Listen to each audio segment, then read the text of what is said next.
Bonsoir à toutes et à tous, bienvenue sur RT Télévision pour ce nouveau numéro L'Actu. C'est Aragon qui disait que la femme est l'avenir de l'homme. Ce soir, les femmes sont à l'honneur. C'est un plateau 100% femmes. Inutile de vous dire que je suis ravi, mais malheureusement, nous allons parler de cette précarité des mots M-A-U-X, féminin, précarité, le mal de la femme, un pays qui est de plus en plus touché par des inégalités aussi, des violences. En France, par exemple, on compte 250 femmes qui sont victimes de viols ou de tentatives de viol chaque jour. Ce sont des chiffres qui font froid au corps. Elles sont avec moi sur ce plateau. Bienvenue à vous, mesdames, à commencer par Rabab Mosba. Bonsoir, Rabab. Bonsoir. Je rappelle, vous êtes médecin gynécologue et on va en parler dans quelques instants. Vous avez créé Need Home. Oui. On en parle dans un instant. Elle est avec nous, vous la connaissez. Nous avons eu le plaisir de la recevoir pour un numéro Le Monde au féminin, un petit bagage d'amour. Samra Sédic, bonsoir. Bonsoir, ravi d'être parmi vous. Merci encore une fois d'être parmi nous. Aubépine Dahan, bonsoir Aubépine. Bonsoir. C'est pas courant Aubépine, c'est très joli. Merci. Et c'est une fleur, vous me disiez tout à l'heure, une tisane. Vous êtes membre d'une association militante Paris d'Exil. Et dans quelques instants, donc, nous recevrons aussi Fanta Dibassi, qui est donc psychologue et qui nous reviendra aussi notamment sur les conditions des femmes en France de par son parcours et aussi son activité. On va rappeler un peu votre actualité rapidement, c'est important. Need Home, je rappelle donc que vous avez créé cette association, Rabab Mosba, et vous le dites que vous avez donc clairement, vous le dites, laissé des bébés de 3 jours dehors dans la rue. Je ne pouvais pas supporter plus longtemps cette situation. Vous vous êtes rendu compte en fait que après ce que la maman soit sortie avec son bébé, parfois au bout du 3e, 5e jour, son seul et unique logement, c'est la rue. Effectivement, en fait, les sorties après un accouchement, en général, c'est au bout de 3 à 5 jours. Donc en général, les femmes rentrent chez elles, rejoignent leur domicile. Sauf que moi, je suis gynécologue obstétricienne, donc j'ai été confrontée plusieurs fois dans mon métier, à voir des femmes qui, au bout des 3-5 jours, n'avaient pas de logement où aller, soit parce que leur place au 115 avait été prise par quelqu'un d'autre vu leur hospitalisation, ou parce que même avant, pendant leur grossesse, elles étaient hébergées par quelqu'un qui ne voulait plus les reprendre après leur accouchement. Donc, moi, j'ai vu des femmes dans cette situation, puis j'en ai entendu parler de plein d'autres, et on en parlait aussi dans les journaux et dans plein de maternités. Là où je travaille, on a dû garder une patiente pendant 1 mois pour ne pas la laisser sortir à la rue au bout de 3 jours, jusqu'à ce qu'elle trouve une place au 115. Et vu la répétition de ces cas, il y a un moment où on s'est dit qu'il fallait agir, qu'on ne pouvait plus les laisser... Juillet-août, 54 familles se seraient retrouvées sans logement à la sortie de la maternité. Selon les chiffres d'Interlogement 93. Samra Sédic, merci d'être parmi nous une nouvelle fois. Quelque part, vous vous rejoignez toutes ce soir. Vous avez créé un petit bagage d'amour. Vous vous connaissez toutes les deux. Ce sont aussi des chiffres qui continuent à vous faire peur. Un petit bagage d'amour, on peut le rappeler aux téléspectateurs. Donc, vous donnez un bagage plein d'amour à ces mamans qui parfois sortent de maternité sans rien. Tout à fait. On essaie de leur donner avant l'accouchement pour que pendant l'hospitalisation, elles aient ce qu'il faut pour s'occuper du bébé. Mais effectivement, il y a un gros problème de logement, particulièrement en Île-de-France. Et avec ces bébés, donc c'est encore pire, quoi. Après l'accouchement, il y a des risques pour les bébés d'hypothermie notamment. Voilà, le bébé à la base, il lui faut un cadre sécurisé, ce qu'il ne trouvera absolument pas dans la rue. Question totalement innocente. À la maternité, dans les hôpitaux de France, on se préoccupe du logement de la future maman ou à partir du moment où elle a accouché, au bout de, je crois que c'est 3-5 jours aujourd'hui, on la laisse totalement en liberté sans... Oui, parce qu'il faut laisser les places pour d'autres femmes qui viennent accoucher derrière.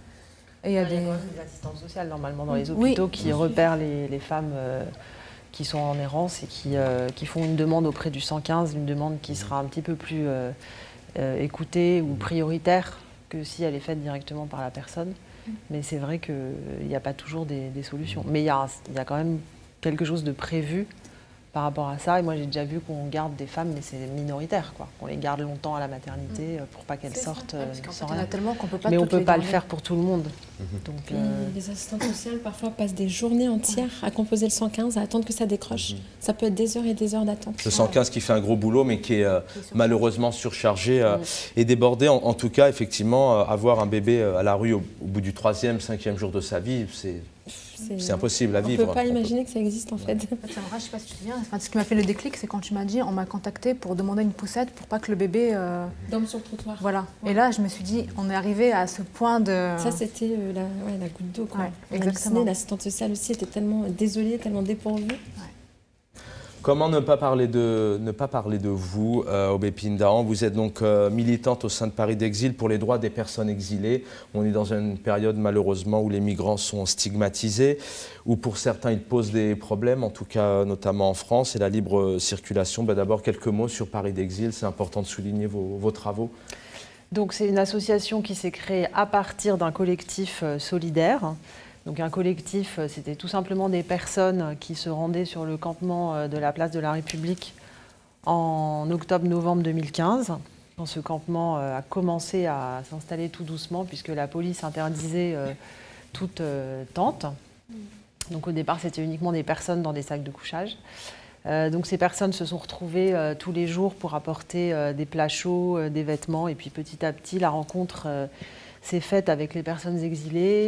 Et puis on a appris à se connaître entre nous, à les connaître, à connaître leur situation, à essayer de les accompagner dans toute leur démarche qu'on découvrait. On n'était pas du tout ni des militants, ni des juristes, ni tout ça. On était juste des voisins. Et puis de fil en aiguille, on a fini par créer ce collectif puisque beaucoup de gens nous rejoignaient sur le campement.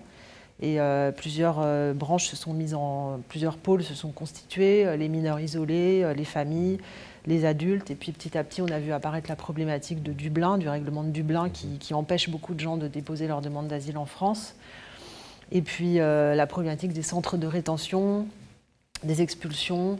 Voilà, donc on a fini par créer cette association Paris d'Exil qui milite en premier lieu pour la liberté de circulation et d'installation, donc qui n'est pas une association humanitaire, puisque on postule que quand cette liberté de circulation et d'installation sera advenue et que l'égalité des droits existera entre toutes les personnes qui sont sur le territoire français, qu'elles soient françaises, réfugiés, exilés, roms, demandeurs d'asile, sans-papiers, peu importe, on n'aura plus à faire ce travail qui ne devrait pas être fait par des personnes solidaires, quoi. Vous qui êtes sur le terrain, pour certaines personnes, ça pose problème, hélas.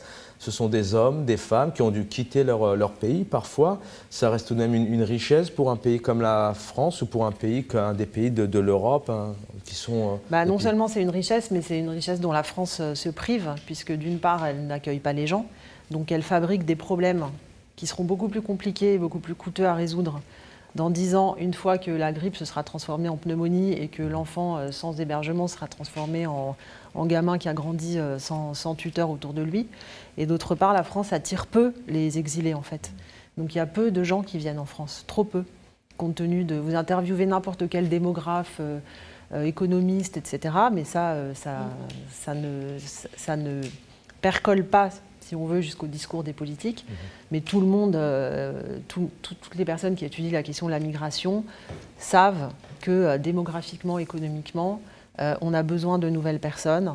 Et d'autre part, que économiquement, au pire, c'est neutre et au mieux, ça apporte quelque chose. Voilà. Donc, en effet, c'est une richesse. Mais quand vous voyez par quoi on fait passer les gens pendant 2 ans, 3 ans, 10 ans, le temps qu'ils aient des papiers, on casse beaucoup de choses chez ces personnes-là. On sabote beaucoup de choses qui pourraient éclore, se développer tout de suite. Voilà, parce que c'est vrai que c'est des personnes, pour quitter leur pays, il leur a fallu beaucoup de force, beaucoup de courage, beaucoup d'énergie, parfois beaucoup d'argent. Et souvent, ils doivent le quitter, ce pays, ils doivent le quitter. Alors, pour eux, ce n'est pas spécialement un jeu. Peut-être que pour certains, on peut penser que la France reste l'Eldorado, mais certains sont dans l'obligation de quitter leur pays. Enfin, alors, quand on rencontre les personnes depuis 3 ans, comme c'est mon cas, il y a une infinité de situations. En même temps, il y a quelques grands cas de figure, voilà, il y a les violences familiales, on est ici pour en parler, mais les femmes, il y a beaucoup de femmes qui viennent en raison de violences familiales, ce ne sont pas des crises politiques ou autres. Il y a des crises politiques caractérisées comme l'Afghanistan, le Soudan, l'Éthiopie, tout ça, qui se combinent avec des facteurs économiques. C'est-à-dire que quand on essaie de distinguer, soi-disant, un réfugié politique qui aurait fui pour des raisons strictement politiques d'un migrant qu'on appelle économique, qui auraient fui que pour des raisons économiques, en fait, c'est une chimère. C'est-à-dire qu'on n'arrive pas vraiment... Enfin, tout ça est imbriqué. Et la meilleure preuve, c'est que les chiffres de l'OFPRA, dont le directeur se vante régulièrement en disant qu'ils sont passés de 7% d'accord à 35% d'accord, on a envie de lui dire, passe à 100%, puisque tu as pu, tout à coup, il y avait plus 7% de réfugiés politiques, mais il y en avait 35%. Bon, faisons... vous voyez ce que je veux dire? Ce sont des appréciations qui sont extrêmement aléatoires. Et quand on reçoit les jugements de l'OFPRA en voyant qui a été accepté comme réfugié politique, qui ne l'a pas été, par moment, ça n'a pas de fondement rationnel, quoi. Les femmes donc, sont au cœur du sujet ce soir. Une première question, Rabab Mosba, avec nous ce soir. Comment vous décrivez la place de la femme en France? La place de la femme en général, je dirais qu'il y a beaucoup de travail pour qu'elle ait encore toute sa place en France.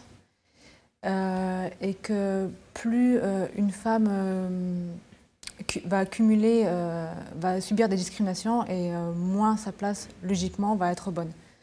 C'est-à-dire que notre situation de femme, elle va être différente en fonction qu'on soit une femme française, en fonction de notre religion, notre origine, notre classe sociale.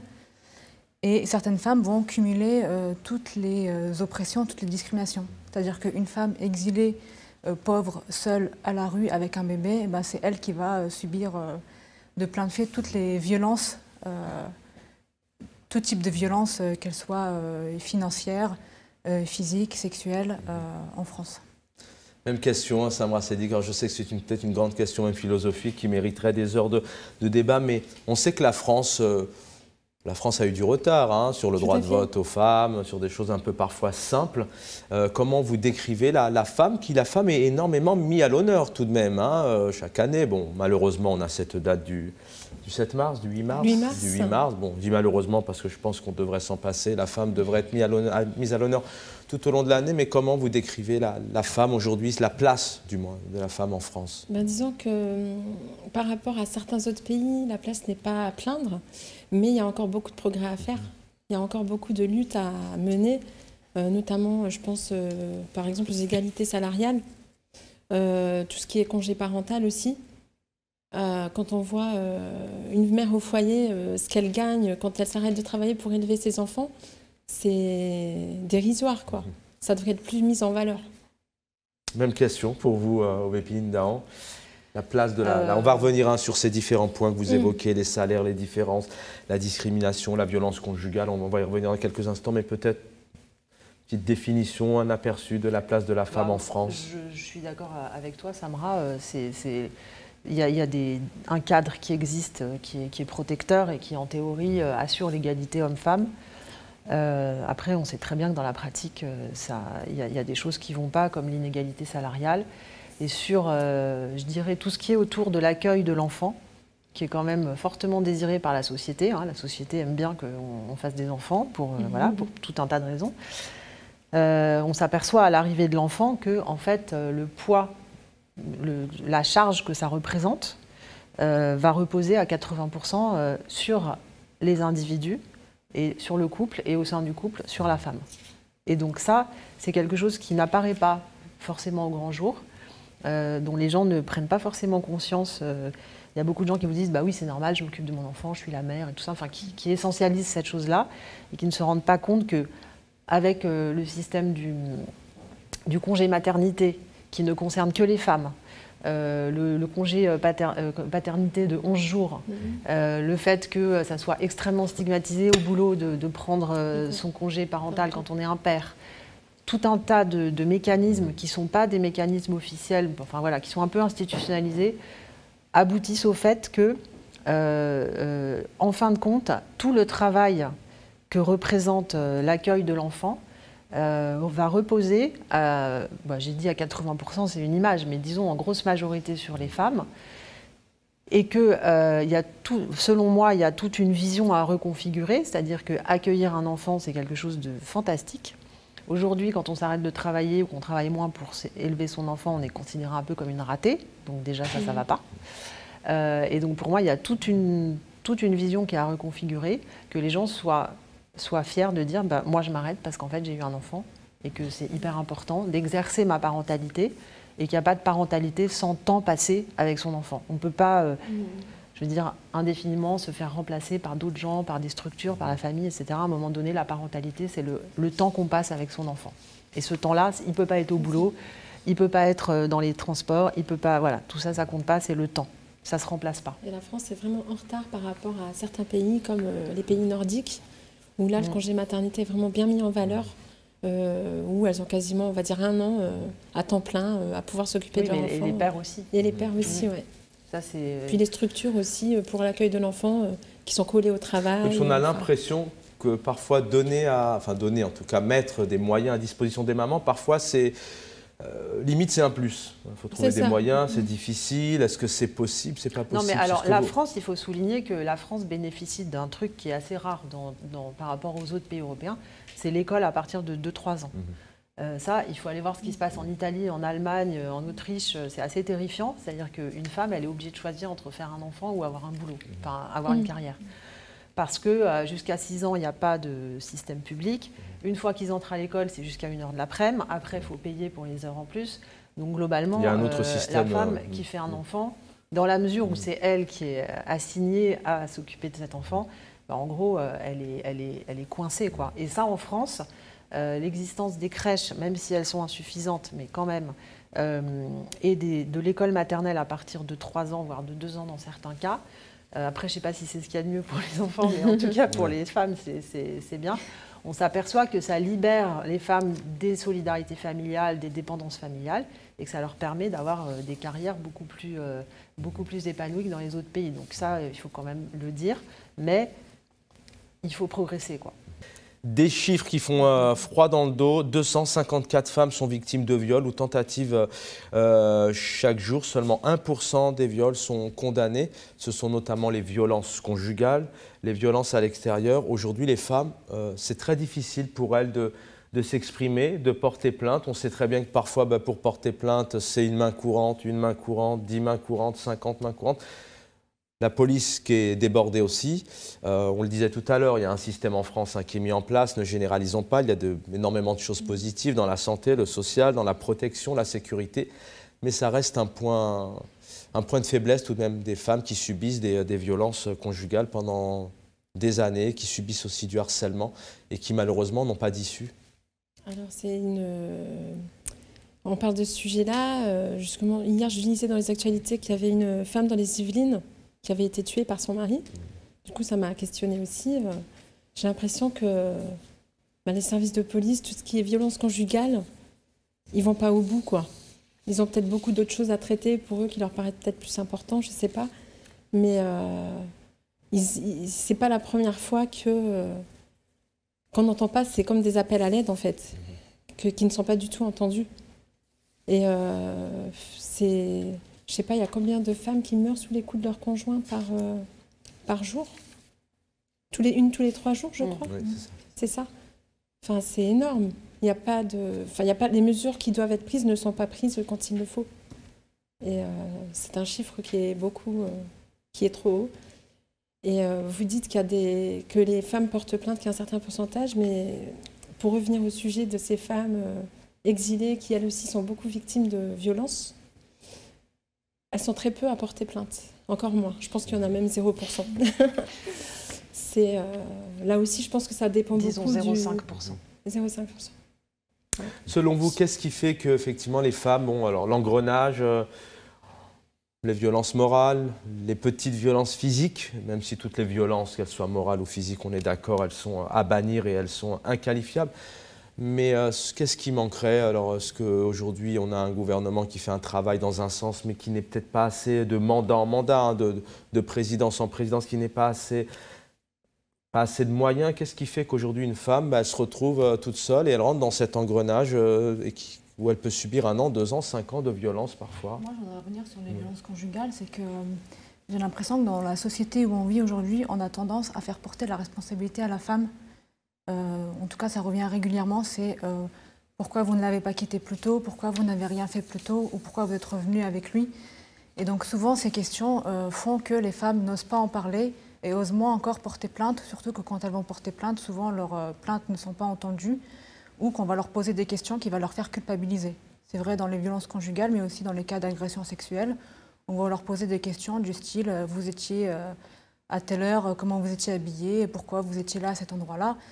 C'est des questions culpabilisantes qui font porter la responsabilité à la femme, j'allais dire à la patiente, à la femme, alors que quelle que soit la situation, elle n'est en rien responsable de ce qui lui est arrivé. C'est toujours le violeur ou la personne qui va être porter les coups, ce sera la seule et unique responsable et coupable. Je voulais juste rajouter aussi, Samra, tu dis les femmes meurent sous les coups, et moi, c'est ce genre de phrase, j'arrive plus à le supporter parce qu'en fait, elles ne meurent pas sous les coups, elles sont tuées. Il faut vraiment préciser le mot tuer, pour moi, c'est important. Ce n'est pas un acte passif, elles sont, leur conjoint porte des coups. Et je pense que c'est important de préciser cette petite nuance verbale. Bépine, un avis là-dessus, peut-être une femme est tuée effectivement tous les 3 jours sous les coups de son conjoint. Donc là, vous soulignez quelque chose qui est important. On met certainement la faute parfois, où la femme en tout cas s'isole, pense que c'est de sa faute. Il y a peut-être un manque d'accompagnement familial, social, au sein de la police. Enfin, selon vous, qu'est-ce qu'il faudrait apporter pour que ça soit pris alors on se met à la place des fonctionnaires de police qui sont débordés tous les jours, les effectifs se diminuent aussi, alors on arrive, on donne des faits, alors est-ce qu'il faut mettre tout le monde en prison? Selon vous, qu'est-ce qu'il faudrait? Moi, je ne suis pas du tout spécialiste du sujet, j'ai que mon intuition de personne qui assiste à tout ça. Je crois que c'est évidemment, les gouvernements, ils ont une responsabilité, mais c'est un problème qui est extrêmement profond, ce problème-là. C'est-à-dire que si une femme en arrive à supporter cette situation, il y a des hommes aussi qui sont dans cette situation, évidemment, moins, ils sont minoritaires. En tout cas, on en parle moins. Mais disons que le harcèlement moral qui peut s'exercer à l'encontre d'une femme au sein même de son foyer, si une femme en vient à accepter ça, en fait, quand on regarde autour de nous, on s'aperçoit que les gens acceptent beaucoup de choses. Et que quand on est une femme, disons que c'est alourdi par toutes les assignations identitaires qu'il y a eu depuis quasiment l'école maternelle, quoi. C'est-à-dire que tout ce qui contribue à essentialiser le féminin, tout ce qui contribue à dire quand on est une fille, on fait ci, on fait pas ça, on se comporte comme ci, etc. Toutes ces petites remarques qui ne seraient destinées qu'aux femmes, donc juste comme ça entre nous, quand vous avez dit je suis très content d'être entourée de femmes, pourquoi ? Voilà, on n'est pas des vases de Chine. Bon, non, mais ça part d'une bonne intention, je le sais, c'est très gentil. Très bonne intention. Très bonne intention, il n'y a pas de problème. Parce que je trouve surtout qu'il n'y a peut-être pas tout le temps assez de... Alors, faut pas, je dis bien clairement, je l'assume, il ne faut pas prendre des femmes pour des femmes ou des hommes pour des hommes, mais c'est bien de donner aussi la place. Non, mais c'était juste un petit clin d'œil pour dire que... Non, mais vous avez raison. Voilà, dans mille petits détails des relations sociales et à l'école et partout, etc. Moi, je le vois, ma fille, elle est en CE2, les exemples en orthographe, voilà, il a 2 P parce que c'est un garçon, il tape dans le ballon de foot, je sais pas quoi, il a 2 jambes, enfin bref, pourquoi garçon foot, quoi?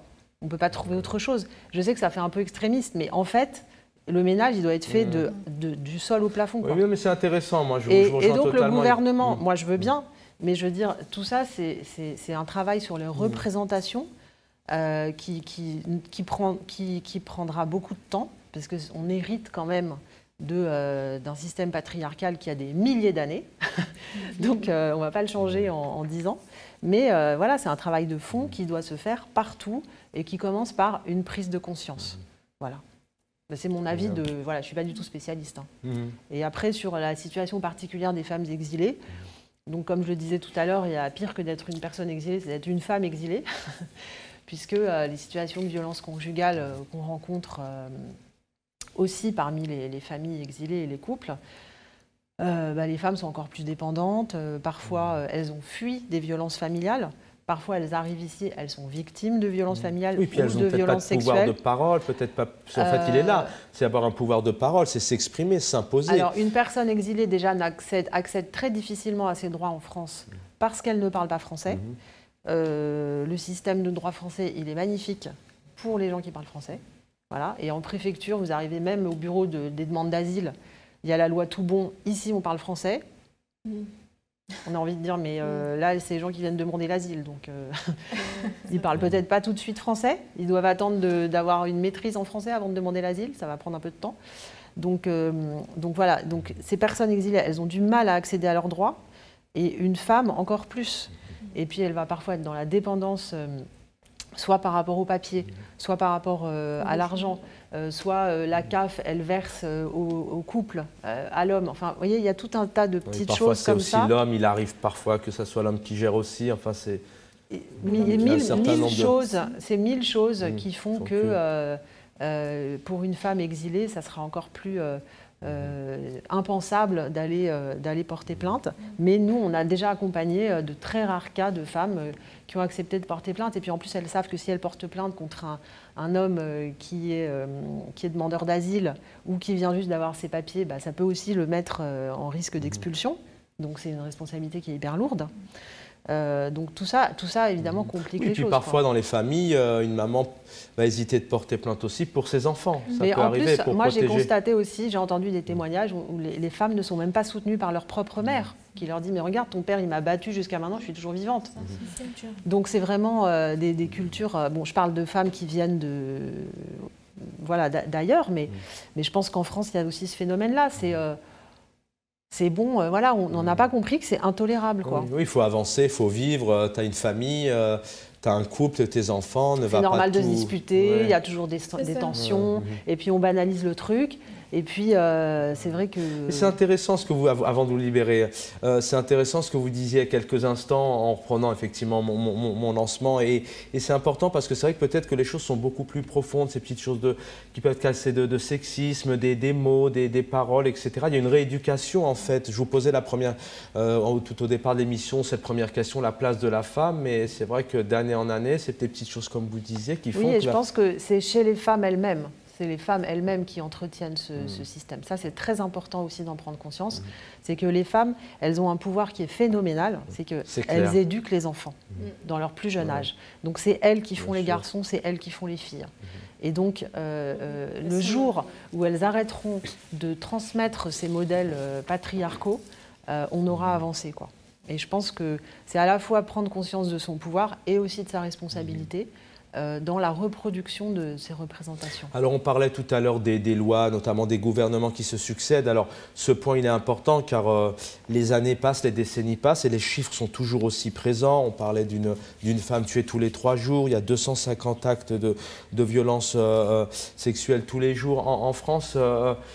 Qu'est-ce qu'il faudrait améliorer avant de vous libérer? Je vous donne la parole, Aubépine. Qu'est-ce qui selon vous là concrètement dans les mois, La France, elle est sensible tout de même, les ministres sont sensibles à cette cause, il y a des manifestations, les artistes soutiennent, le gouvernement aussi soutient, mais dans des actes concrets, qu'est-ce qu'il faudrait faire peut-être pour limiter ça? Il y a un accompagnement un peu plus, prendre plus en considération ces plaintes Une formation peut-être spécifique pour les policiers, je ne sais pas. Oui, ça c'est une des choses qui est vachement importante, c'est que les policiers, ils ne sont pas à l'aise par rapport à ces prises de plainte. Certaines femmes n'iront pas raconter certaines choses à des hommes. Après, il y a une écoute aussi. Il y a une manière d'écouter. Un policier, c'est pas un psychologue. C'est ça. Et donc, Oui, d'ailleurs, on salue le travail des fonctionnaires de police qui souvent ont tous les rôles sur le terrain. Après, pour être psychologue, c'est un métier. Donc, je veux dire, écouter quelqu'un qui vient raconter un traumatisme. Si au mieux le type il est en train de cocher des cases et au pire il est en train de dire qu'est-ce que vous dites, vous êtes sûr, mais vous étiez en mini-jupe, vous allez un peu chercher quand même, non? Voyez, bon. Donc il y a tout un tas de mesures à prendre. Il n'y a pas une mesure miracle qui va faire changer les choses, mais pour moi ce qui manque le plus aujourd'hui, c'est l'information sur les droits des personnes et l'accompagnement de ces personnes pour faire valoir ces droits. Moi, je martèle ce truc, c'est-à-dire que la plupart du temps, les gens ne connaissent pas leurs droits, tout simplement. Et après, c'est vrai que former les fonctionnaires de police à recevoir ces plaintes, à arrêter de dire « oh, bah, une main courante, ça suffira bien ». C'est ça. Parce que les conséquences sont énormes après. Et ça, c'est toute une formation. Oui, ça fait boule de neige et parfois c'est pas. Ça empêche de se rendre compte de certaines situations et puis le jour où l'irréparable est commis, on se dit ah bah oui, il y avait eu des mains courantes, mais on ne peut pas le savoir. Tout ce qui est mentalité. Enfin, moi, je voudrais revenir sur le cas d'une femme qui s'est défenestrée. Je vais juste vous donner la parole juste derrière. Gardez vos propos. Je vais libérer Aubépine. Merci Aubépine d'avoir été avec nous. Paris d'Exil. Donc, comment on peut vous soutenir sur les réseaux sociaux? Est-ce que nous, les téléspectateurs peuvent vous aider, vous soutenir? Alors, on a toujours besoin de personnes pour accompagner, traduire, pour écrire, pour s'informer, voilà. Et puis donner des cours de français, héberger des mineurs isolés en recours devant le juge des enfants. On a besoin de gens pour toutes sortes de choses. Et puis on a une page Facebook qui s'appelle Paris d'Exil et un site parisdexil.org. Et voilà, vous aurez toutes les informations pour nous soutenir et participer. Merci et bravo encore pour votre travail au sein de ces exilés.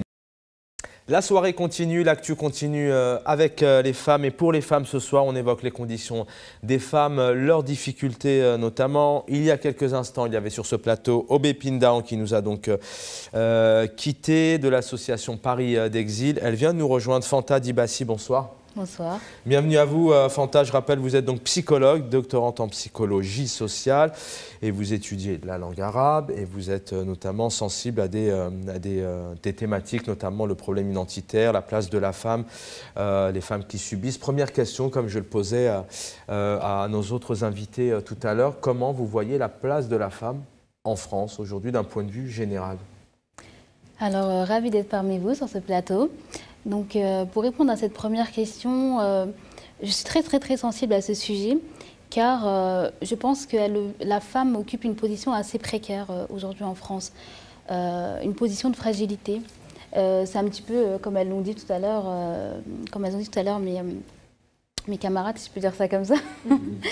Enfin, elles expliquaient que la femme, souvent, quand il y a une difficulté, c'est toujours elle qui va occuper la position la plus basse.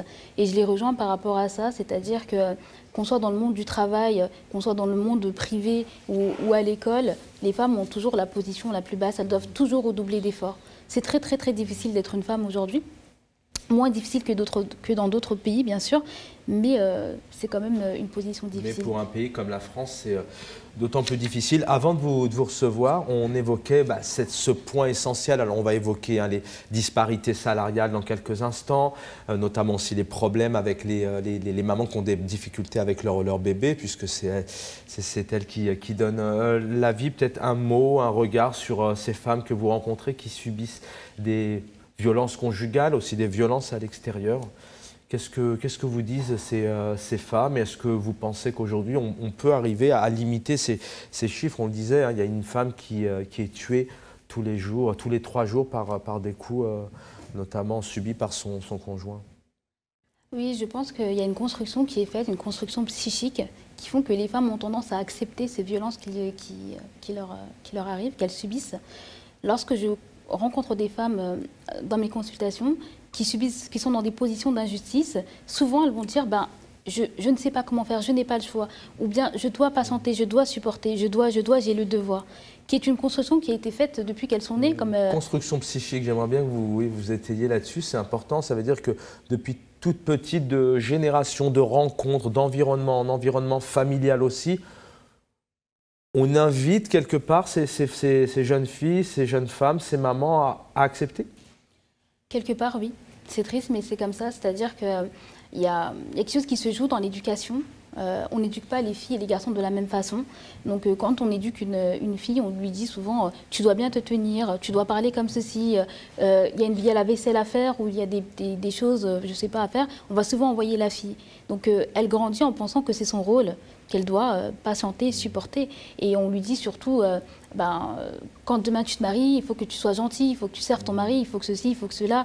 Ou bien, elle se dit à cette femme, de toute façon, il faut que je le serve, il faut que je sois patiente, il faut pas qu'il me laisse. Parce que si il me laisse, je deviens une femme divorcée. Une femme divorcée, en plus, si j'ai des enfants, c'est très compliqué en France d'être une mère isolée. Quelque part, là, on parle de femmes qui parfois sont perdues, n'ont pas de solution, voient tout de suite le noir, alors que parfois, il y a des solutions. On peut divorcer, se libérer d'un fardeau et puis vivre correctement.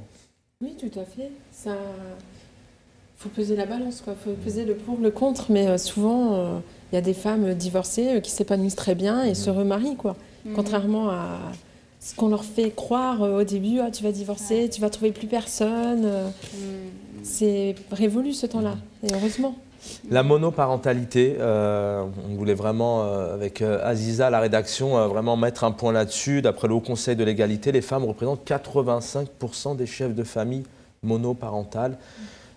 Pour elles, c'est possible d'être maman seule avec des enfants, vous qui les rencontrez. C'est toujours possible. Après, c'est difficile. À quel prix? Après, moi, je ne m'y connais pas dans le domaine.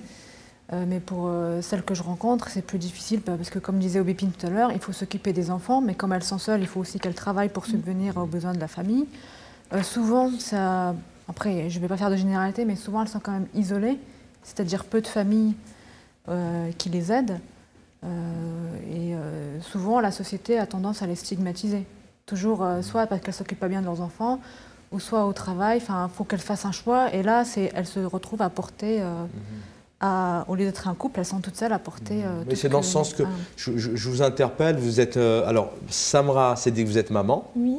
Par contre, je crois que toutes les deux, pas encore, en tout cas, si vous le souhaitez, c'est tout le bonheur qu'on vous souhaite. Mais comme vous êtes amené à rencontrer aussi des mamans qui sont seules avec des enfants, et si je vous interpellais, c'est peut-être pour en arriver à ça, c'est quelque part, on stigmatise aussi ces mamans qui sont mères au foyer, mais mère au foyer, c'est un métier, c'est un travail avant, c'est peut-être même le plus beau métier du monde et le plus difficile. À 2 temps plein par semaine, selon une étude récente. C'est vrai. Fanta, peut-être une réaction là-dessus. Vous rencontrez des mamans aussi qui sont seules, qui sont un peu perdues. Quelles sont leurs difficultés d'abord à ces mamans ou ces femmes que vous rencontrez en priorité? Alors, je rencontre des mamans parfois qui sont seules avec leurs enfants, donc qui sont célibataires. Il y en a certaines qui sont très épanouies. Ça ne va pas être le sujet, ça va pas être la problématique pour laquelle elles viennent, ça va être pour autre chose. Et pour parler de celles qui le vivent mal, c'est comme un peu le disait Rabab tout à l'heure, c'est allier le travail qu'on fait à l'extérieur et l'éducation. Comme vous le disiez vous-même, éduquer des enfants, c'est un travail en temps plein, c'est quelque chose qui demande de l'investissement. Alors, c'est avoir 2 jobs. C'est-à-dire que si on est à 100% quelque part, on est moins dans l'autre. Et pour ces femmes, l'éducation est quand même la priorité. Je veux que mes enfants réussissent, je veux que mes filles puissent étudier si moi je n'ai pas étudié, je veux qu'elles aient la chance de rencontrer des hommes qui vont les respecter si moi je n'ai pas été respectée. Je veux, c'est beaucoup plein d'ardeur. Et je veux que mes garçons respectent la femme, je veux que mes garçons puissent être à leur écoute. C'est beaucoup d'espoir qu'elles ont. Et ça se transforme comme en un système de pensée qui devient tellement récurrent, qui est tout le temps là dans leur esprit, qui font qu'elles n'arrivent plus à vivre. Elles sont souvent en train de pleurer. C'est une sorte de dépression, quoi. Elles deviennent mélancoliques et leur appel à l'aide, c'est aidez-moi à m'en sortir, aidez-moi aussi à retrouver ma place de femme. Je ne suis pas qu'une mère, je dois aussi penser à moi. Mais c'est souvent ce discours de quand je pense à moi, est-ce que je suis égoïste ou j'ai aussi le droit? Mais quand je suis mère et que je travaille à l'extérieur, comment je fais? J'ai plus de temps pour moi. Donc c'est toutes ces questions qui reviennent. Une petite dizaine de millions de femmes, selon les chiffres, selon l'INSEE, renoncent ou reportent chaque année leurs soins. Place aux enfants, place au mari. Et ça rejoint un peu ce point essentiel qui revient peut-être ce soir, qui peut réunir un peu toutes ces problématiques. C'est effectivement cette image ou cette pseudo-éducation qu'on essaye de donner aux femmes en disant tes enfants, les autres avant. De renoncer pour soi, c'est donner aux autres, mais à un moment donné... En fait, je pense qu'on peut résumer ça par la charge mentale, charge sentimentale, qu'on impose à la femme dans cette société. C'est ce que je disais au début, en fait, on a l'impression que nous, les femmes, je dis les femmes parce que souvent on dit la place de la femme et on n'est pas qu'une, on est plusieurs, enfin, on est différentes, donc on peut dire les femmes. On a tendance à nous faire porter quand des choses ne vont pas dans la société ou par rapport à notre situation, que nous sommes seuls responsables, alors qu'on n'est pas tout seul dans la société, c'est toute une société. Il y a tout ce qui est l'éducation, comme disait Fanta, toutes les mentalités à changer. Et tout à l'heure, vous parlez des violences conjugales, comment faire pour que ça change. Il y a la police, mais il y a des lois, en fait, il y a déjà des lois qui restent à appliquer. Et le cas dont je voulais parler tout à l'heure, c'était l'exemple d'une femme à Montreuil qui s'est défenestrée suite à des violences conjugales. Et pour son dédommagement qu'elle a subi, le juge a considéré qu'elle ne pouvait pas être dédommagée à 100% parce qu'elle était en partie responsable, parce qu'elle était revenue au domicile conjugal alors qu'elle savait qu'elle allait être victime de violences conjugales. Donc, enfin, alors comment on peut dire aux femmes on est là pour vous aider alors que quand on voit des C'est-à-dire que là, il y a un manque de prise de considération du fait que j'y retourne parce qu'à un moment donné, je suis... Tout simplement, on ne peut pas dire à une femme, tu n'avais pas à y retourner parce que tu sais que tu es victime, donc tu es en partie en tort et assume aussi en partie ce que tu as fait. Non, c'est pas possible. Les femmes ne sont pas sadomaso pour retourner, se faire battre, mais elles sont quelque part un peu prises au piège. Quelque part, elles sont prises au piège par ce système patriarcal, par cette éducation, par cette société, elles sont mises dans des positions de fragilité. Souvent, c'est des mécanismes, hein, si je ne me trompe pas. Oui, c'est ça. L'individu avec lequel elles se trouvent a un mécanisme psychologique d'emprise sur ces femmes. Et du coup, il sait très bien comment s'y prendre pour que justement elles ne partent pas, pour qu'elles reviennent. Et souvent, les femmes victimes de violences conjugales ne sont pas que des femmes fragiles, faibles ou isolées. Hein. Ça peut être des femmes qui ont fait de grandes études, qui sont dans la société par ailleurs, qui ont un bon travail et qui sont quand même à l'intérieur de leur foyer victimes de violences conjugales. Bien donc sûr, c'est pas si simple que ça. Ce n'est pas lié. C'est vrai que vous parlez de cette France un peu patriarcale et dernièrement, il n'y a pas si longtemps, on arrive aujourd'hui à avoir une Assemblée nationale avec petit à petit une parité. À quand un président, une présidente? Ça vous plairait, une présidente de la République? Ça dépend laquelle. La réponse est claire. Vous êtes psychologue, Fanta. Rabab, vous êtes donc médecin gynécologue. Vous êtes sage-femme. Est-ce que vous êtes satisfaite de vos salaires par rapport à vos confrères? Alors moi personnellement, je suis dans un milieu où on est à 90% de femmes. Ouais. Je pense que de toute façon, on n'est pas satisfaite de notre salaire par rapport aux responsabilités, tout ça. Ça, c'est un autre débat. Ça, c'est un autre débat. Les hommes, je pense qu'ils gagnent pareil que nous, pour une fois, parce qu'eux, ils sont minoritaires. Voilà. Alors moi, c'est pareil que Samra. En fait, je suis dans un métier où les femmes, il n'y a pas de différence salariale entre les femmes. Enfin, c'est plus en fonction des professions. Donc moi, je ne vis pas l'inégalité salariale, mais par contre, je suis dans un milieu masculin. Et là, je vois la différence quand on a une femme où notre parole pour une prise de décision médicale, on va devoir plus porter la voix ou plus s'affirmer pour qu'on soit écouté et entendu. Et, même dans le cadre de votre travail? Quand on est en réunion, quand vous êtes une femme entourée d'hommes, alors, je vais faire attention à ma question, sinon, mais c'est vrai qu'il y a des métiers où les femmes sont peut-être, et encore, non, mais en tout cas, vous le ressentez, vous, lorsque vous réunissez sur des situations, des pathologies, etc. Là, à un moment donné, vous ressentez ça dans le cadre de votre... Et on va avoir des réflexions en tant que femme. Bon, après, ça, je pense que c'est comme dans toutes les professions, mais... Les hommes, on a l'impression qu'ils sont nés avec plus de crédibilité. Ouais, parce que c'est un homme qui va prendre cette décision médicale, par exemple. Même pour les internes, je le vois. Interne homme, interne femme, c'est pas la même crédibilité qu'on leur donne. Pour en revenir aux inégalités salariales, bien sûr que c'est pas normal et qu'il faut lutter, mais je voudrais dire qu'il y a quand même des femmes en France qui n'en sont pas là parce qu'elles ont du mal à trouver un travail. C'est les femmes qui portent un voile et qui sont victimes de discrimination liée à ça et qui, elles sont encore à lutter pour trouver juste un travail. Elles n'en sont pas encore à l'égalité salariale. Elles se battent pour des droits qui sont la base. Pour travailler tout simplement. Voilà. Oui, alors là, vous parlez de discrimination, notamment, là, vous faites référence notamment au voile pour les personnes, les femmes de confession musulmane. En tout cas, ça existe. Enfin, vous l'avez ressenti, vous travaillez dans le service public? Non, je ne travaille plus dans le service public. Mais vous êtes dans le 93, si je ne me trompe pas. Je suis en clinique, mais effectivement, j'ai postulé dans un hôpital public où on m'a demandé de retirer mon voile. Et je l'ai pris un peu comme une claque parce que...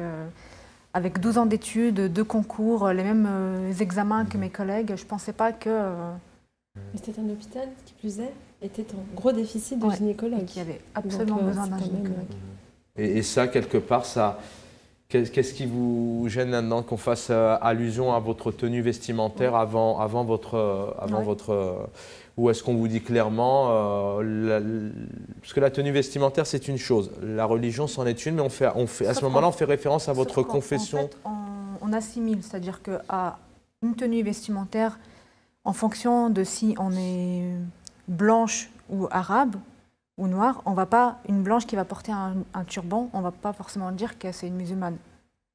Alors que moi, on a directement assimilé à musulmane. Alors certes, je le suis, Mais qu'est-ce que la personne en face... Mais qu'est-ce qu'on vous dit? Alors, je ne peux pas ne pas vous faire réagir là-dessus, mais qu'est-ce qu'on vous dit à ce moment-là? Est-ce qu'on vous dit clairement, je crois que vous êtes musulmane, donc c'est pas possible, vous portez un voile, ou qu'est-ce qu'on vous dit? Ou est-ce qu'on vous dit votre tenue vestimentaire n'est pas adaptée? On me dit ce que vous avez sur la tête, vous n'aurez pas le droit de le porter. Très bien. Et ça, vous l'acceptez pas? Je l'ai accepté et ensuite j'ai trouvé d'autres opportunités professionnelles qui m'ont permis de travailler avec. En tout cas, ça ne vous a pas gêné de vous adapter? Parce que je n'avais pas le choix.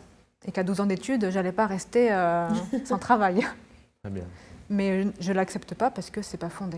Et je veux revenir sur la place des femmes. En fait, quand vous prenez un homme et une femme pour le même poste, on va, je pense, privilégier un homme parce qu'il ne va pas avoir de grossesse, il ne va pas tomber enceinte, et donc il n'y aura pas de congé maternité. Si vous êtes une femme arabe, vous êtes discriminée. Si vous êtes une femme arabe musulmane, encore plus. C'est pas vraiment dit tout ça, mais vous le vivez en tout cas. C'est vrai qu'un PDG n'est pas là à dire, bon, alors vous êtes marié, vous allez avoir des enfants. Il pose des questions. Hein. Ah oui? Avez-vous des projets de grossesse? Il n'a pas le droit, mais il le pose. Hein. Quelle est votre situation familiale? Si. On a chaque année une journée comme ça où on dit, voilà, à partir de ce moment-là, les femmes travaillent bénévolement. On est un peu comme... Je crois qu'on l'a passé d'ailleurs, non? Oui, elle est passée. Ouais. C'est ça, c'est septembre. On est un peu comme en France avant de clôturer l'émission. Là, il nous reste 2 petites minutes. Où on en parle des femmes, de cette parité, parité dans la politique, parité dans les hauts postes, parité dans les ministères, parité aussi au niveau des salaires. Mais on a l'impression que, encore une fois, au niveau des disparités salariales, ça rame. Vous le ressentez ça aussi, vous le vivez Dans mon métier, non. En tant que psychologue, je ne sens pas cette disparité. Et puis, un petit peu comme Samra, il y a beaucoup plus de femmes. Les femmes, dans le monde du travail, sont beaucoup dans les métiers de soins, dans les métiers d'écoute. Elles sont infirmières, éducatrices, assistantes sociales, psychologues. Donc encore, non, je ne le ressens pas. Mais je le vois autour de moi et c'est quelque chose qu'il faut... c'est quelque chose qu'il faut dénoncer. Il faut se battre, en fait. Et quand on est une femme, on a toujours l'impression de se battre 2 fois plus. Je le répète. Ouais. Votre objectif, c'est qu'à un moment donné, un jour, on ne parle plus de vous, mais que vous soyez prise un peu comme... Qu'on parle de nous en tant que personne. Oui. On parle de nous en tant que personne. Moi, en tant que Fanta, à quoi j'aspire, quels sont mes rêves, je ne sais pas. Mais pas Fanta en tant que femme. C'est compliqué. On a tendance à genrer la personne. Exactement. Plutôt que de voir avant tout ses compétences, ce qu'elle peut apporter dans l'entreprise ou quoi. C'est femme ou homme, quoi. On voit comme ça. Et moi, par rapport aux disparités, je vois beaucoup avec mes patientes, parce que je travaille dans un service de consultation, et du coup, je vois au moins une 20aine de patientes par jour. Donc à chaque fois, c'est toujours les mêmes problématiques qui reviennent, en fait, pour les arrêts maladie. Elles sont en stress, en se disant, moi, si je m'arrête, voilà... on va me mettre au placard à mon retour, on va me mettre à un autre poste. Parce qu'il y a beaucoup, les femmes, elles sont discriminées par beaucoup de choses, en plus par la maternité. Voilà. Et donc là, on est en plein dedans dans nos métiers. Je repense à, par exemple, cette avocate que je voulais arrêter parce que n'en pouvait plus psychologiquement depuis qu'elle avait appris à son entreprise qu'elle était enceinte. C'était harcèlement moral. Et même pour l'arrêt maladie, quoi. Elle a eu un arrêt maladie. Son chef lui demande si elle peut prendre le taxi, qui lui paierait le taxi quand même pour venir. Parce que les transports, c'était plus possible en métro. Mais plein de cas comme ça. Parfois, on pousse... Et ça ne concerne que les femmes. Hein. Les hommes, ils se mettent en arrêt maladie. Voilà, on n'ira pas chercher plus loin. Il y a tout de même certains hommes qui sont aussi mis au placard et qui sont aussi harcelés et qui subissent aussi des violences conjugales. Alors certainement, on fera un numéro spécial avec les hommes. On aurait pu échanger encore longuement. Merci à toutes les trois. Merci aussi à Aubépine Dahan du collectif Paris d'Exil. Samra Sédic, un petit bagage d'amour. On peut vous retrouver sur les réseaux sociaux et vous aider, vous offrir du bonheur aux mamans, notamment qui ont besoin pendant leur accouchement et après. Fanta, vous êtes psychologue. Merci d'avoir été avec nous. Et puis Rabab Mosba, vous êtes donc gynécologue et vous avez créé Home Need Home. Donc vous, aujourd'hui, votre projet, c'est de pouvoir créer un immeuble, créer des appartements pour loger ces mamans qui, en sortant de la maternité, donc on peut vous aider. Je vous invite vraiment à aller sur vos pages Facebook, notamment respectives, Merci à toutes les trois d'avoir été avec nous. Pensez bien évidemment à tous les bons papas. Il y a de très très bons papas, de très bons hommes qui prennent soin des hommes comme il le faut et des hommes qui prennent soin des femmes comme il le faut. Et, oui, ça existe énormément, j'en connais. Non, mais sincèrement, en plus, voilà. Il y a aussi des hommes qui subissent, on disait, des violences et du harcèlement. On pense à eux. Merci à toutes les trois, à toutes les quatre. Abdellah, merci d'avoir réalisé cette émission. Merci à Rachid Belhadj pour l'installation et les montages de tous nos travaux. Et on va se retrouver très prochainement sur R Télévision, la page Facebook et la page YouTube. Bonne soirée.